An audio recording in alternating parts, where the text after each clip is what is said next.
The nature of my mental health issues started about 4 or 5 years ago. I started to suffer quite badly with depression and anxiety attacks. And the longer it went on, the worse the anxiety attacks got. And in spite of either trying to brush it off, trying to distract myself or trying to ignore it, it just didn't seem to go away. I just found that it started to affect my relationship with my family, with my children, and my concentration got really poor too.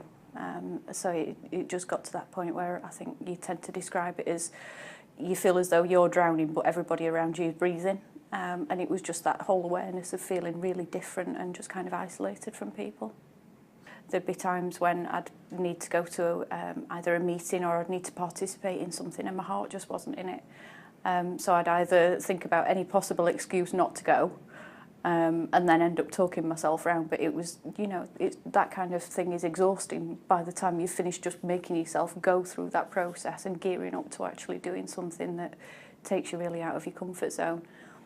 So I think in that aspect it did. The work still got done, but it probably took me longer to actually get my head round about what I needed to do and concentrate and knuckle down.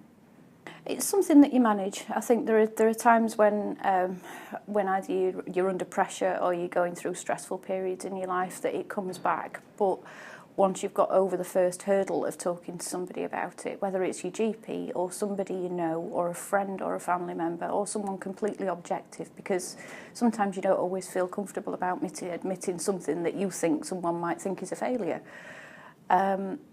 But then once you've started talking about it, you start to recognise the pattern, and that is what helps you manage it. I've found that the more help you ask for, the amount of support that comes back is just incredible, because there's so many people that can relate to that experience, even if they don't have it on that same level. It's something that everybody will have gone through at some point in their life, and they know how you're feeling, even though you can't necessarily verbalise it yourself, and that makes such a difference.